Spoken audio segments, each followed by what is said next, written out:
Hello प्यारे मित्रों, स्वागत है आप सभी का हमारे यूट्यूब चैनल अनूप स्टडी में। दोस्तों, इस वीडियो में हम लोग पढ़ेंगे छूटे हुए प्रश्नों के क्वेश्चन सॉल्व करेंगे। जैसे कि आप लोगों ने थंबनेल में पढ़ चुका होगा कि छूटे हुए प्रश्नों का हल, तो इस वीडियो में वही क्वेश्चन सॉल्व कराए जाएंगे जो पिछले लेसन के छूटे हुए हैं। जी हाँ दोस्तों, आप लोगों के कमेंट ने हमें ये बताया कि हाँ भाई ये क्वेश्चन छूट गए हैं। यदि आप लोग कमेंट ना करते तो हम लोग को पता ना चलता, क्योंकि भाई मिक्सिंग के दौरान कुछ क्वेश्चन छूट जाते हैं, मिक्सिंग के दौरान कुछ क्वेश्चन कट जाते हैं, तो उससे आप तक वो पहुंच नहीं पाते हैं। तो आप लोगों ने कमेंट किया तो हम लोगों ने उस सारे जितने भी बच्चे, मान लीजिए एक कमेंट हो तो एक का तो वीडियो नहीं बनाएंगे, इसलिए रोक के रखे हुए थे कि 3, 4, 6 हो जाएंगे तो उसका एक वीडियो बना के आप लोग को दे दिया जाएगा। तो दोस्तों, इस वीडियो में ही हम लोग छूटे हुए क्वेश्चनों का सोल्यूशन करेंगे। तो चलिए देखते हैं इसका पहला क्वेश्चन। ठीक है, देखिएगा लेसन नंबर 9 का, लेसन नंबर 9 नहीं, लेसन नंबर 8 का। ठीक है, लेसन नंबर 8 का 29 नंबर सवाल से देखते हैं। 29, 30, 31, 32 चार क्वेश्चन ये कट गए थे मिक्सिंग के दौरान। ठीक है, तो इसको देखते हैं। तो 29 नंबर वाला सवाल देखिएगा, वो कौन सा लेसन का है? तो लेसन नंबर 9 का है। ठीक है, लेसन नंबर 9 का है, लेसन नंबर 9 का। ठीक ना,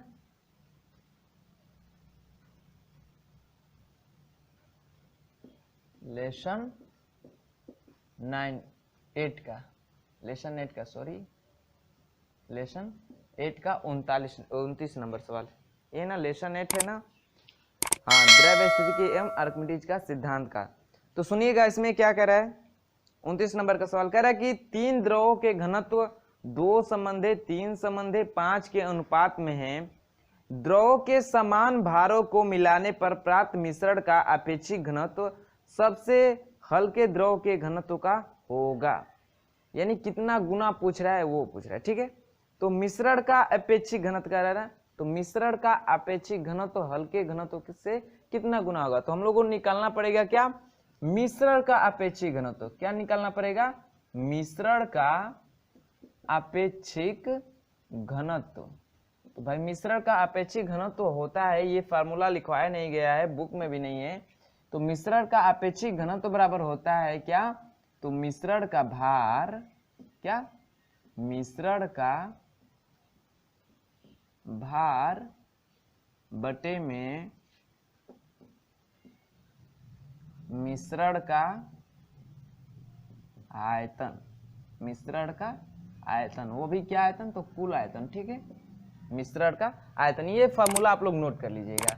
मिश्रण का अपेक्षित घनत्व बराबर होता है मिश्रण का भार बटे में मिश्रण का कुल आयतन। इतना क्लियर है?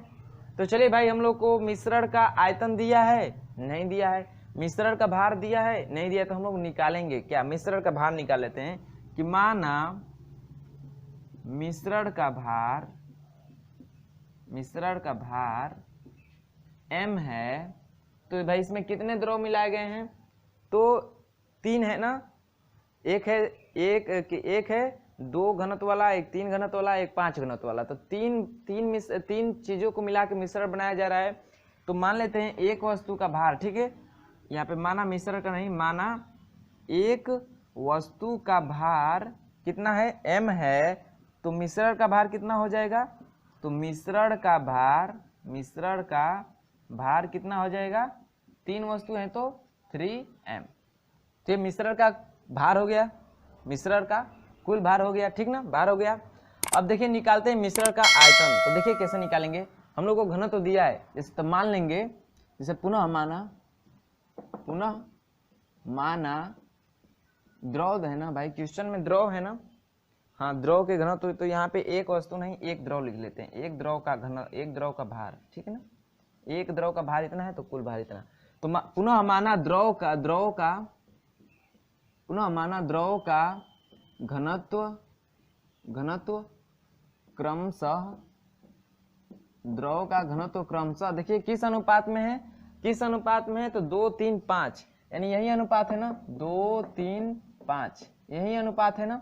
तो लिखेंगे पुनः माना द्रव का घनत्व क्रमशः कितना है भाई? तो 2d1, फिर से 3d1 और क्या है? 5d1।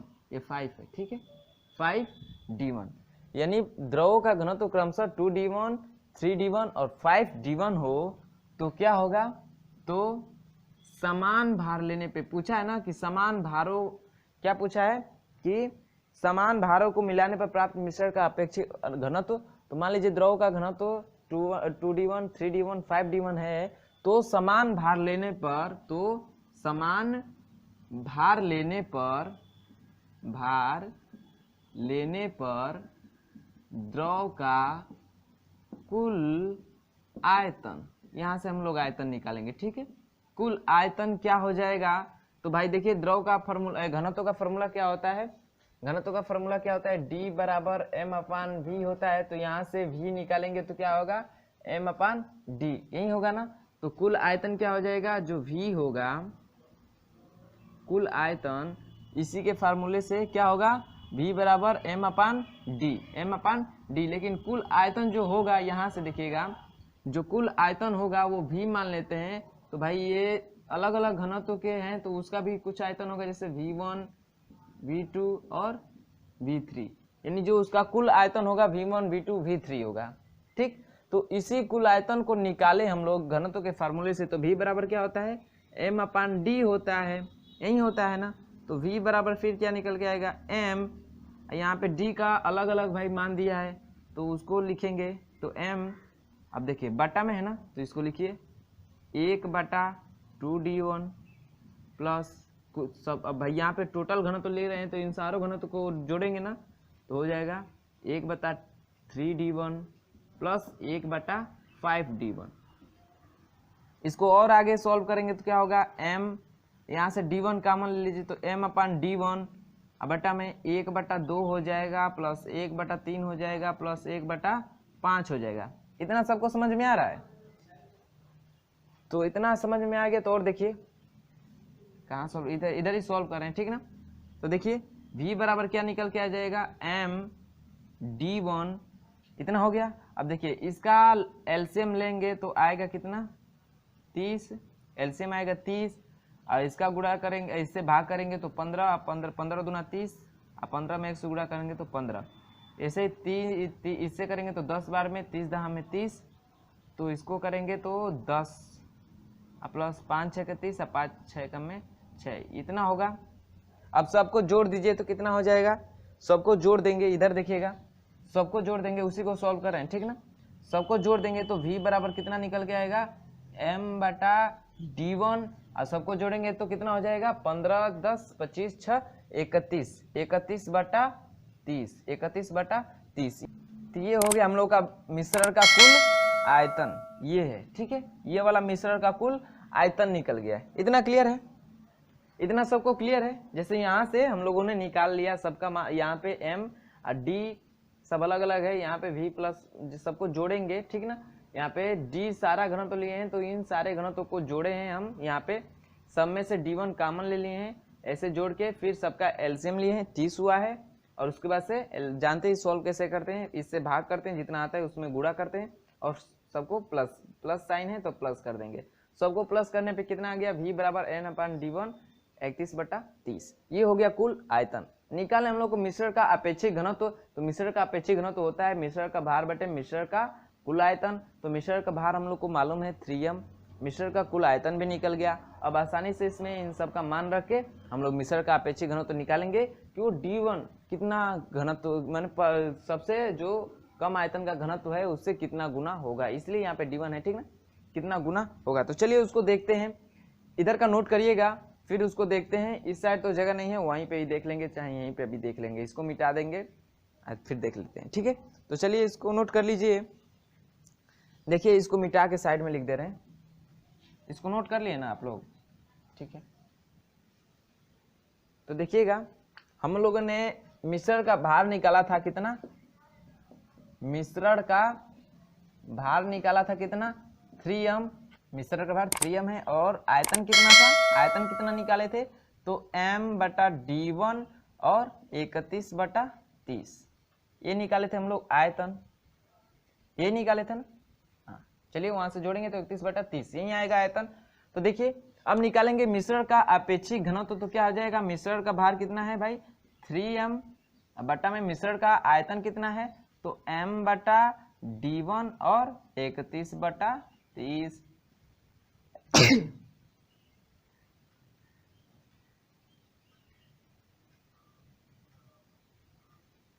31/30। ठीक, अभी देखिए इसको सॉल्व करेंगे तो देखिए m से m कैंसिल हो जाएगा, m से m कैंसिल होगा, आइए जाके इसमें गुणा होगा, क्योंकि भाई नीचे भिन्न होती है तो पलट जाती है, तो ऊपर गुणा होगा तो 30 तिया 90, 3 का 3 में 30 का 3 में गुणा करेंगे तो हो जाएगा 90।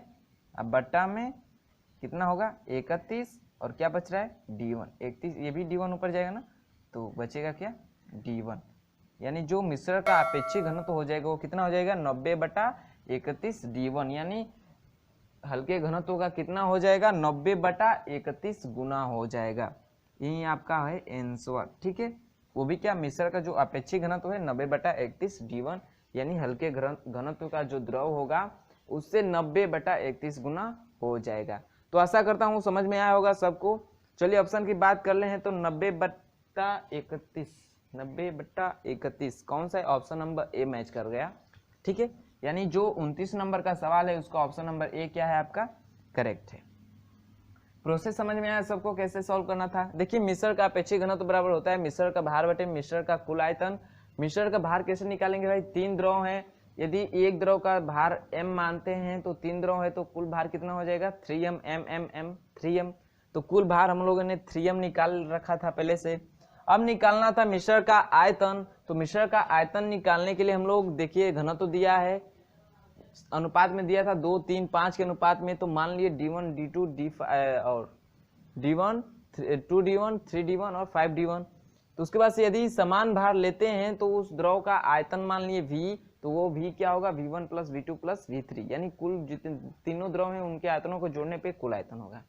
घनत्व के फार्मूले से D बराबर N/V होता है, तो वहां से V बराबर N/D। अब यहाँ से D का अलग अलग मान है भाई, तो टोटल घनत्व लिए हैं तो टोटल घनत्व अलग अलग है, तो सबको जोड़ेंगे, जोड़कर यहाँ से V का मान निकाले हैं, और V का मान निकाले हैं तो मिश्रण का भार निकाल रखे थे, मिश्रण का आयतन, और सबको रख के हल करें तो कितना आ गया 90/31, जो कि आपका ऑप्शन नंबर कौन सा था ए था। तो इतना क्लियर है, तो सबको नोट करिएगा और बढ़ते हैं हम लोग अगले सवाल की तरफ, यानी 30 नंबर सवाल की तरफ। ठीक है, 4 सवाल इस लेसन के हैं तो इसको सॉल्व करते हैं, तो एक हो गया। चलिए देखते हैं इसके दूसरे सवाल यानी 30 नंबर सवाल। देखिएगा 30 नंबर क्वेश्चन, सुनिए क्या कह रहा है। कह रहा है कि यदि एक स्तंभ पर वायुमंडलीय दाब पारे के 80 सेंटीमीटर स्तंभ के बराबर है तो वहां वायुमंडलीय दाब होगा, वहां वायुमंडलीय दाब होगा। यदि एक स्थान पर वायुमंडलीय दाब पारे के 80 सेंटीमीटर स्तंभ के बराबर है, स्तंभ के बराबर है तो वहां वायुमंडलीय दाब होगा। तो चलिए निकालते हैं। वायुमंडलीय दाब क्या होता है, वायुमंडलीय दाब का फार्मूला हम लोगों ने पढ़ा था, तो उसमें निकल के आया था क्या 80 सेंटीमीटर पारे के स्तंभ पर दाब, 80 सेंटीमीटर पारे स्तंभ का दाब, या ऐसे ठीक ना, 80 सेंटीमीटर पारे के स्तंभ का दाब होता है, ये होता है क्या वायुमंडलीय दाब। तो कह रहा है कि 80 सेंटीमीटर पारे स्तंभ पे जो बराबर होगा वहां पे वायुमंडलीय दाब कितना होगा, कि यदि एक स्थान पे वायुमंडलीय दाब पारे के 80 सेंटीमीटर स्तंभ के बराबर है, ठीक है, तो आप वायुमंडलीय दाब कितना होगा, तो इसको सोल्व करेंगे तो कितना होगा, क्वेश्चन में भी वायुमंडलीय दाब पढ़ाया गया था, वहां पे भी सोल्व किया गया था, तो कितना होता है भाई 80 सेंटीमीटर फिर गुणे पारे का घनत्व गुणे जी, यानी गुरुत्वीय त्वरण लेते हैं। ये सेंटीमीटर में है तो इसको चेंज करते हैं किसमें, मीटर में, तो क्या हो जाएगा 80 × 10⁻²। अब पारे का घनत्व कितना होता है तो 13.6 × 10⁻³ और जी का मान 9.8 ये होता है, ठीक ना। अब चलिए कैलकुलेट करिए, इतने को कैलकुलेट करेंगे तो आपका आ जाएगा कितना, इसका और इसका गुणा करिएगा, ये तो घट के एक हो, ये और ये मतलब घट के -1 हो जाएगा, फिर भाग कर देंगे, ठीक है। तो भाग कर देंगे तो आ जाएगा आपका इसको सबको कैलकुलेट करेंगे तो आएगा कितना आ गया है 1.06 × 10⁵ इतना ही आया ना, इतना है। तो ये आसान था, बस 80 सेंटीमीटर पारे स्तंभ का दाब निकालना था। तो हम लोगों ने थ्योरी में भी पढ़ चुका था, इसको निकाले थे। तो 80 सेंटीमीटर गुणे पारे का घनत्व गुणे जी। 80 सेंटीमीटर को चेंज कर दिए मीटर में, और पारे का घनत्व होता है 13.6 गुणे 10⁻³ और जी का मान होता है 9.8। इन सबको कैलकुलेट करेंगे तो 1.06 गुणे 10⁻5 आएगा। अब और इसका मात्रक क्या होता है, वाई जो मंडलीय दाब है उसका मात्रक क्या होता है, तो पास्कल। क्या होता है, पास्कल, यानी दाब का मात्रक क्या होता है, पास्कल। पास्कल तो कितना हो गया, 1.06 गुणे 10⁻5 पास्कल वायुमंडलीय दाब होगा। ठीक है, कहाँ पे, एक स्थान पे जहाँ पे जो पारे का स्तंभ है वो 80 सेंटीमीटर के बराबर है। ठीक है, 80 सेंटीमीटर स्तंभ के बराबर है, तो वहाँ पे जो वायुमंडलीय दाब होगा वो कितना होगा, तो 1.06 गुणे 10⁻5 पास्कल। इतना समझ में आया। तो चलिए ऑप्शन की बात कर लेते हैं। तो आपका ऑप्शन नंबर कौन सा सही हो जाएगा, ऑप्शन नंबर 1.06 गुणे 10⁻5 पास्कल, ऑप्शन नंबर बी। इसका ऑप्शन नंबर बी क्या कर गया है, आपका मैच कर गया। ठीक है, तो ऑप्शन नंबर बी सही रहा। किस नंबर का, 30 नंबर क्वेश्चन का ऑप्शन नंबर बी आपका क्या है, करेक्ट है। इतना क्लियर है। तो चलिए इसको नोट करिए, फिर देखते हैं 31 नंबर वाले सवाल को। तो सुनिएगा, 31 नंबर का क्वेश्चन कह रहा है कि एक धातु के खोखले आभूषण का भार 288.5 किलोग्राम है तथा वह 0.03 मीटर क्यूब आयतन पानी हटाता है। यदि धातु का अपेक्षित घनत्व 10.5 तथा पानी का घनत्व 1 गुणे 10⁻³ किलोग्राम प्रति मीटर क्यूब हो तो खोखले जगह का आयतन ज्ञात कीजिए, वो भी किस में, तो मीटर क्यूब में। तो देखिए भाई, एक ऐसे खोखला आभूषण है। ठीक, जो आभूषण है ये अंदर से क्या है, खोखला है। ठीक है, और इसको किसी द्रव में डाला जा रहा है, तो ये कितना आयतन का पानी विस्थापित कर रहा है, तो जो ये विस्थापित कर रहा है पानी उसका आयतन दिया है 0.03 मीटर क्यूब, इतना आयतन दिया है। कह रहा है कि अब इस द्रव, इस ठोस का घनत्व मान लीजिए दिया है कितना, 10.5, और इसको जिस द्रव में डाला जा रहा है, जैसे सॉलिड का है, और डी जो लिक्विड का है, लिक्विड का जो घनत्व दिया है वो दिया है 1 गुणे 10⁻3, 1 गुणे 10⁻3, ये हम लोगों को घनत्व दिया है। तो कह रहे हैं इस खोखले भाग का आयतन ज्ञात कीजिए। तो देखिए, खोखले भाग का आयतन निकालने के लिए क्या करना पड़ेगा, इसका पूरा आयतन निकालना पड़ेगा, और फिर इस ठोस का आयतन निकालना पड़ेगा, बाहरी आयतन। ठीक है, बाहर का ही आयतन निकालना पड़ेगा, और उसके बाद से इसके पूरे आयतन में से बाहरी आयतन घटा देंगे तो क्या निकलेगा, इसका खोखले भाग का आयतन निकल जाएगा। तो भाई हम लोग इसका क्यों जाए निकालने पूरा आयतन, क्योंकि हम लोग को ऑलरेडी ही दे दिया है पूरा आयतन। इस ठोस को डालेंगे द्रव में तो कितना पानी विस्थापित करेगा, ये अपने कुल आयतन के बराबर ही पानी विस्थापित करेगा, यानी जितना जगह लेगा ये, यानी मान लीजिए इतना जगह लेगा तो इसका मतलब इतना पानी विस्थापित होगा। ठीक, यानी इसका कुल आयतन दे ही दिया है, बस हम लोग को इसका आयतन निकालना है, बाहरी आयतन, और उसके बाद से इस कुल आयतन में से उसको निकाल देना है। तो चलिए निकालते हैं इसका आयतन। तो घनत्व के फार्मूले से V बराबर होता है m/d। m/d ऑलरेडी दे चुका है, तो चलिए m भी दे चुका है, m का भी मान दिया है 288.5। ठीक है, तो चलिए m का मान रखिए 288.5, अब बटा में d दिया है कितना, 10.5 गुणे 10⁻3। ठीक है, अब इसको सॉल्व करिए।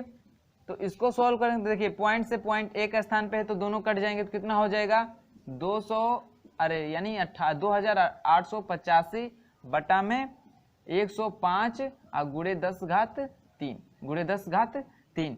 इसको सॉल्व करेंगे, चलिए इसको कैलकुलेट करेंगे, 2885 भागे 105 और फिर भागे 1000। तो इसको कैलकुलेट करेंगे तो आपका आ जाएगा 0.0275, यानी इसको कैलकुलेट करेंगे तो आ जाएगा 0.0275 मीटर क्यूब, ये आया। इतना क्लियर है। चलिए तो इसको कैलकुलेट किए, सेम ही ना भाई, 0.0275। ठीक है, चलिए तो ये हो गया हम लोग का किसका आयतन, इस ठोस का भारी आयतन। निकालना है खोखले भाग का आयतन, तब निकालेंगे। देखिए इतना हो गया, इतना नोट कर लीजिएगा, ठीक है।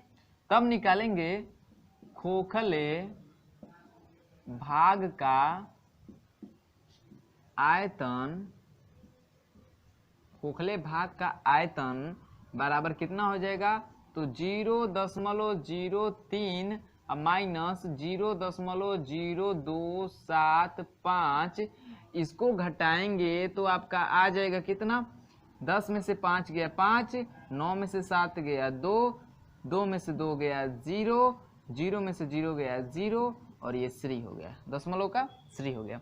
तो आया 0.0025 मीटर क्यूब, क्या हो जाएगा, मीटर क्यूब।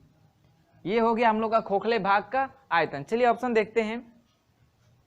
ऑप्शन दिया है 0.0025, देखिए ऑप्शन थोड़ा मिलाइए, तो नहीं दिया है, इतना नहीं दिया, इसको चेंज किया, ठीक है, यानी दशमलव को खिसकाया है। तो चलिए हम लोग दशमलव को ले चलते हैं।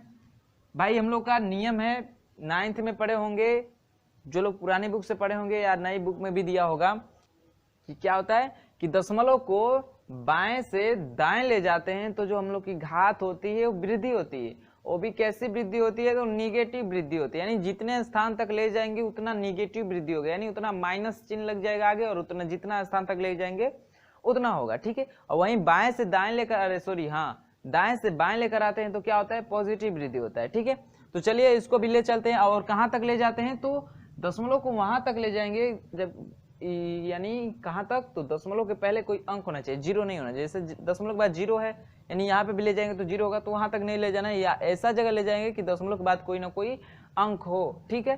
तो चलिए ले जाएंगे, तो 1 2 3, यानी 2 और 5 के बीच में ले जाते हैं, तो कितना हो जाएगा, तो कितना हो जाएगा, चलिए ले चलते हैं इसको 3 स्थान तक।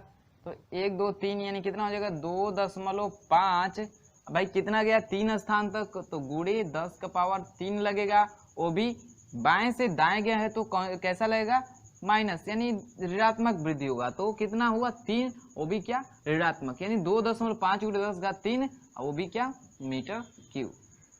तो ये रहा हम लोग का आंसर, इतना देखिए, अब दिया है इतना 2.5 गुणे 10 घात -3, बी जो आपका ऑप्शन नंबर है मैच कर रहा है, 2.5 गुणे 10 घात -3 मीटर क्यूब। तो ये रहा हम लोग का खोखले भाग का आयतन, ठीक है। जो खोखले भाग का आयतन निकाले वो आ गया 2.5 गुणे 10 घात 3, यानी हम लोग का ऑप्शन नंबर बी मैच कर गया, ठीक है। तो इतना नोट करिएगा, समझ में आया सबको, कुछ नहीं था, बस कुल आयतन हम लोग को समझना है ये, कि जैसे जितना भाई द्रव है, अरे कोई भी ठोस है, उसको जल में डालेंगे, मान लीजिए यही पेन है, तो इसको जल में डालेंगे तो इसके अंदर का मैं रिफिल निकाल दूं तो क्या उसका वो नहीं, उतना मतलब पानी नहीं विस्थापित करेगा, रिफिल के साइज का करेगा ना। अब ये पूरा समझिए एक ठोस बन जाता है, ये खोखला हो या कुछ भी हो, जब इसको जल में डालेंगे तो ये एक ठोस की तरह कार्य करेगा, ठीक है। इसका पूरा जो कुल आयतन होगा उतना पानी विस्थापित करेगा। इसका मतलब जो हम इसका कुल आयतन है दे दिया है, बस हम लोग को बाहरी आयतन निकालना था और उसको कुल आयतन में से क्या करना था, माइनस करना था, तो खोखले भाग का आयतन आ जाएगा आपका। तो वहीं आया कौन सा ऑप्शन नंबर बी, जो कि कितना है 2.5 गुणे 10 घात -3 मीटर क्यूब। इतना क्लियर है, तो नोट करिएगा। फिर देखते हैं एक और सवाल है इस लेसन का, 4 क्वेश्चन छूटे थे इस लेसन के, तो 31 हो गया। इसका अगला क्वेश्चन है 32 नंबर, उसको भी देखते हैं और ये लेसन पूरी कंप्लीट हो जाएगा। इसका हर एक क्वेश्चन का आप लोगों को सोल्यूशन दे दिया गया है, ठीक है। तो इसका करा के फिर और कुछ छूटा है पिछले रिवर्स लेसनों का, उनका भी हम लोग क्या करेंगे, उसका भी सोल्यूशन करेंगे, ठीक है। तो इसको नोट करिए, फिर देखते हैं 32 नंबर क्वेश्चन को। सुनिएगा 32 नंबर क्वेश्चन कह रहा है कि किसी नाव पर अधिकतम 1000 किलोग्राम का भार रखा जा सकता है, खाली नाव का 1/5 भाग जल में डूबता है, नाव का भार होगा, ठीक है। आपका ऑप्शन दिया है 200 किलोग्राम, 400 किलोग्राम, 250 किलोग्राम और 375 किलोग्राम। तो देखिए डूबने की बात आ रही है, तो हम लोग फार्मूला पढ़े हैं क्या, कि डूबे भाग का आयतन बटा में कुल आयतन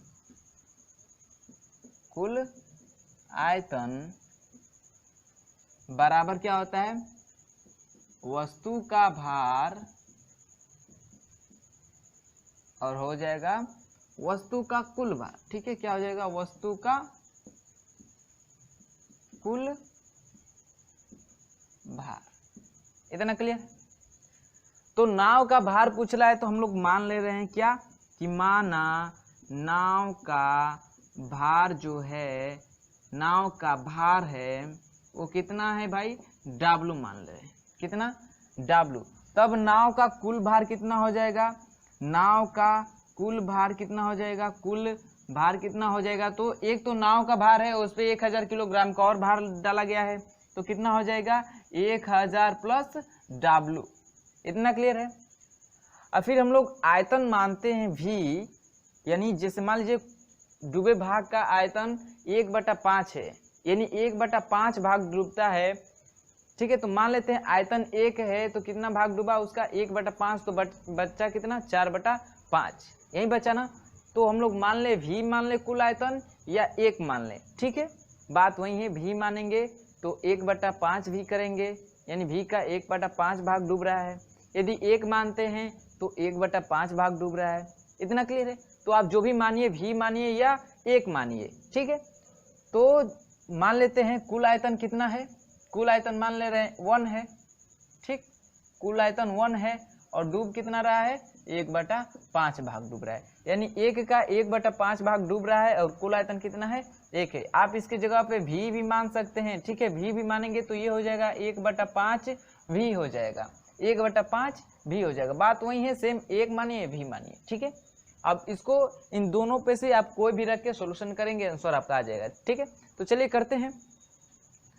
डूबे भाग का आयतन कितना है भाई, 1/5 है, बटा कुल आयतन कितना है, 1 है, बराबर वस्तु का भार कितना है, तो W भाई नाव का भार माने हैं कितना, W, इसी को निकालना है। ठीक है, वस्तु का कुल भार कितना है, तो 1000 प्लस W है, 1000 प्लस W है, इतना है। तो देखिए क्या होगा, अब इसको सॉल्व करेंगे तो इसका इसमें गुणा होगा, 1 का तो इसमें गुणा होगा तो 1/5 ही रह जाएगा। तब इसका इसमें गुणा होगा तो कितना हो जाएगा, 1 जैसे सॉल्व कर दे रहे हैं इसे, 1/5 बराबर W बटे में 1000 प्लस W। ठीक है, 1000 प्लस क्या बन रहा है भाई, 1000 प्लस W। ठीक है, अब इसका गुणा करेंगे तिर्यक तो कितना हो जाएगा, कितना हो जाएगा 1000 प्लस W बराबर 5W। अब इस W को उधर ले जाएंगे तो कितना हो जाएगा, तो 1000 बराबर कितना हो जाएगा, 5 में से घट जाएगा कितना, 4W, 4W हो गया। अब भाई W का मान निकालना है, W का मान निकालना है तो यहाँ से कटा दीजिए तो कितना आ जाएगा, तब आ जाएगा आपका W बराबर 4 दूना 8, 8 तो 20 हुआ, 4 5 20 और एक 0 बचा, कितना हो गया 250 और भार का मात्रा किलोग्राम। भाई वजन निकालना है, भारी निकालना है किलोग्राम। ठीक है, तो ये रहा आपका आंसर 250 किलोग्राम। तो ऑप्शन मैच कराते हैं, 250 आपका ऑप्शन नंबर सी मैच कर गया। कौन सा, ऑप्शन नंबर सी मैच कर गया, किस नंबर सवाल के, तो 32 नंबर सवाल का ऑप्शन नंबर जो है आपका सी क्या है, करेक्ट है। समझ में आया क्या है, फार्मूला है आपका डूबे भाग का आयतन बराबर कुल आयतन बराबर वस्तु का भार बटे में वस्तु का कुल बराबर ठोस का भार बराबर ठोस का भार बटे में ठोस का कुल भार, यही होता है। ठीक है, और भी होता है ठोस का भार बटे में द्रव का आयतन, ऐसे कुछ द्रव का घनत्व, ऐसे फार्मूले हैं। ठीक है, ओके, इतना क्लियर है। बस हम लोग का नाव का भार पूछ रहा था, उसको मान लिया W, कुल भार कितना होगा, तो भाई उस पर एक्स्ट्रा भी भार डाला गया है कितना, 1000 का, तो उसको प्लस कर देंगे, कुल भार हो जाएगा। बस क्या करना है, इस फॉर्मूले में रखना है और W का मान आपका फाइंड आउट हो जाएगा। कितना आया 250, जो कि आपका ऑप्शन नंबर कौन सा मैच कर गया, आपका ऑप्शन नंबर सी मैच कर गया। ठीक है, ऑप्शन नंबर सी मैच कर गया। तो ये रहे इस लेसन के 4 क्वेश्चन जो कि आपको नहीं मिल पाए थे, मिक्सिंग के दौरान कट गए थे। तो ठीक है, ये रहा आपके 4 क्वेश्चन, इसको देख लीजिएगा और समझ लीजिएगा। और ये बहुत ही इंपॉर्टेंट क्वेश्चन है, इसमें का जो 29 और 32 है बहुत ही इंपॉर्टेंट है। ठीक है, 29 और 32 बहुत ही इंपॉर्टेंट है और उसमें लॉजिक भी है और बहुत ही डिफिकल्ट भी है। ठीक है, तो इतना क्लियर है, इसको नोट करिएगा। फिर प्रीवियस लेसन का देखते हैं आपका गति के नियम का। ठीक है, कमेंट्स में आया था गति के नियम का भी भाई कोई क्वेश्चन छूटा है और वो कौन सा छूटा है, दूसरा नंबर क्वेश्चन छूटा है, ठीक है। दूसरा नंबर क्वेश्चन छूटा है, नहीं हाँ दूसरा ही छूटा है, शायद दूसरा छूटा है। कौन सा लेसन है भाई वो, इसको नोट कर लीजिएगा आप लोग, ठीक है। इसको नोट कर लीजिए, फिर उसको भी बता दे रहे हैं। हाँ चलिए इसको नोट करिए, मिटा दे रहे हैं हम, फिर उसको देखते हैं, ठीक है। तो चलिए देखिएगा आप, गति के नियम से जो दूसरा क्वेश्चन है, लेसन नंबर कौन सा है, लेसन नंबर 4 है, यही ना, 4 है ना, लेसन नंबर आपका 4 है, हाँ भाई 4 है। उसका दूसरा क्वेश्चन छोटा था, ठीक है, ठीक है, दूसरा क्वेश्चन था, तो सुनिएगा उसको। कह रहा है कि एक मोटरसाइकिल का त्वरण 8 मीटर पर सेकेंड स्क्वायर है। यदि एक ऐसी ही खराब गाड़ी मोटरसाइकिल ही इसके पीछे बांध दी जाए तब इसका जो त्वरण होगा वो कितना होगा, ठीक है। जैसे मान लीजिए कोई एक गाड़ी है, खराब गाड़ी, वो भी मोटरसाइकिल है, ठीक है, क्या है, मोटरसाइकिल है भाई, जैसे भी हो, ठीक है ना, ये सीट है ऐसे मान लीजिए, चलिए ठीक है ना, ये मोटरसाइकिल है। जब ये अकेले चल रही तो इसका जो त्वरण है वो कितना है, 8 मीटर पर सेकेंड स्क्वायर है।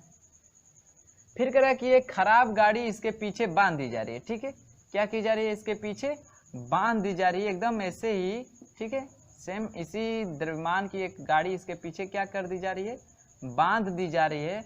तब कह रहा है तब इसका त्वरण कितना हो जाएगा, तब जो इसका त्वरण है गाड़ी बांधने के बाद इसका त्वरण कितना हो जाएगा, ठीक, उसको कैपिटल एल कर ले रहे हैं, वो कितना हो जाएगा। तो चलिए भाई मान लेते हैं, देखिए बल तो बराबर रहेगा, इस समय जो इसका बल होगा जब इसको बांध देंगे उस समय भी उतना ही बल लगाएगा। इसमें बल का जिक्र नहीं किया कि इतना एक्सीलरेटर ले रहा है, इतना एक्सीलरेटर ले रहा है, उसकी बात नहीं कर रहा है, ठीक है। तो इस समय जो बल लगेगा और जब इस गाड़ी को पीछे बांध कर ले जाएगा तब जो बल लगेगा वो दोनों बल आपस में क्या होंगे, बराबर होंगे। इस बात को आप लोग ध्यान रखिएगा, ठीक है। तो चलिए निकालते हैं, जब इस गाड़ी को बांधे नहीं है, जैसे मान लीजिए अभी बांधे नहीं है, तब इसका बल निकालते हैं। तो बल कितना आएगा, तो आएगा m इंटू ए होता है, बल बराबर m इंटू ए होता है, तो कितना हो जाएगा, m इंटू ए का मान कितना है, 8, तो इतना न्यूटन हो गया बल। ये कब का है, तो इस गाड़ी को भी नहीं बांधे हैं तब का है ये बल। अब इस गाड़ी को बांध दिए, अब बांधने के बाद अब क्या करें, इसका बल निकाले, तो बल निकालेंगे तो कितना हो जाएगा भाई, फिर बल का फार्मूला वही F बराबर m इंटू ए। अब देखिए यहाँ पे द्रव्यमान बदल जाएगा, क्या, यदि मानते हैं इस सिंगल गाड़ी का द्रव्यमान m है और फिर एक ऐसी ही एक और गाड़ी बांध दे रहे हैं, मतलब एक और m ही बांध दे रहे हैं, इसका मतलब टोटल द्रव्यमान जो कितना हो गया, 2m हो गया। ये क्या हो गया, कुल द्रव्यमान हो गया ना, कुल द्रव्यमान हो गया। इसका सिंगल द्रव्यमान क्या था, ये था द्रव्यमान था, कब, जब एक अकेले गाड़ी थी, अकेली गाड़ी थी तब इसका द्रव्यमान m था, फिर एक ऐसे ही द्रव्यमान की गाड़ी बांध दी तो कुल द्रव्यमान कितना हो गया, 2m हो गया। इतनी बात समझ में आई, सबको समझ में आई इतनी बात। चलिए तो फिर रखेंगे तो बल कितना आ जाएगा, F बराबर m की जगह पे अब 2m हो गया, इंटू ए त्वरण कितना है ए, इसी को हम लोग को ज्ञात करना है। अब देखिए एक ये बल निकल गया और एक ये बल निकल गया, ये दोनों बल आपस में क्या है भाई, बराबर हैं, ठीक है, दोनों बल आपस में क्या है, बराबर हैं। तो ये वाला पोर्शन बराबर है तो ये वाला पोर्शन भी आपस में क्या होगा, न्यूटन है, ठीक है, बराबर होगा। तो इसका मतलब क्या हो जाएगा, 2m कैपिटल A बराबर हो जाएगा कितना, m इंटू 8। देखिए यहाँ से m से m कैंसिल हुआ, 2 चौके 8, यानी जो a का मान निकल के आ गया कितना आ गया, 4, और त्वरण का मात्रक मीटर पर सेकेंड स्क्वायर, त्वरण का मात्रक मीटर पर सेकेंड स्क्वायर। तो आपका आंसर कितना आ जाएगा, 4 मीटर पर सेकेंड स्क्वायर के वेग से क्या होगी, ये मोटरसाइकिल गतिमान रहेगी। कब, जब इसके पीछे इतने ही भार की एक खराब मोटरसाइकिल, सेम द्रव्यमान की मोटरसाइकिल खराब बांध दी जाए तो जो उसका 8 मीटर पर सेकेंड का त्वरण था वो घट के कितना हो जाएगा, 4 मीटर पर सेकेंड स्क्वायर का हो जाएगा। इतना बातें सबको समझ में आई, बहुत ही आसान था ये, ठीक है, सब समझ गए, क्लियर है इतना। तो इतने हम लोग को जैसे कमेंट्स मिले थे, मैंने जो कमेंट्स पढ़े तो ये वीडियो रहा, उसके जो क्वेश्चन छूट चुके थे, कट गए थे, तो इस वीडियो को देख लीजिएगा। यदि वीडियो अच्छा लगा हो तो वीडियो को लाइक करिएगा और अपने दोस्तों में शेयर करिएगा ताकि उन लोग को भी ये वीडियो देख सके, वो लोग भी ये क्वेश्चन को सॉल्व कर पाएँ, क्योंकि भाई सबके पास तो ये भाई ऐसे ही ऑलरेडी कर चुका था, तो आप लोग शेयर जरूर करिएगा, ठीक है। इसको अपने दोस्तों में जरूर बांटिएगा ताकि वो लोग भी इस क्वेश्चन को सॉल्व कर पाए। और जो क्वेश्चन छूटे आप लोग ऐसे ही कमेंट करते रहिए ताकि हम लोग को भाई मालूम चले कि हाँ भाई ये मिक्सिंग के दौरान ये क्वेश्चन छूट गया, क्योंकि हम लोग फिर दोबारा नहीं देखते हैं अब, लेकिन अब देखेंगे कि भाई कहीं से कोई क्वेश्चन तो मिस नहीं हो गया है, ठीक ना। तो हम लोग कोशिश करेंगे कि ऐसी मिस ना हो, तो भाई इसके लिए सॉरी चाहते हैं और आप लोग कमेंट भी करिएगा। तो आज की वीडियो में बस इतना ही।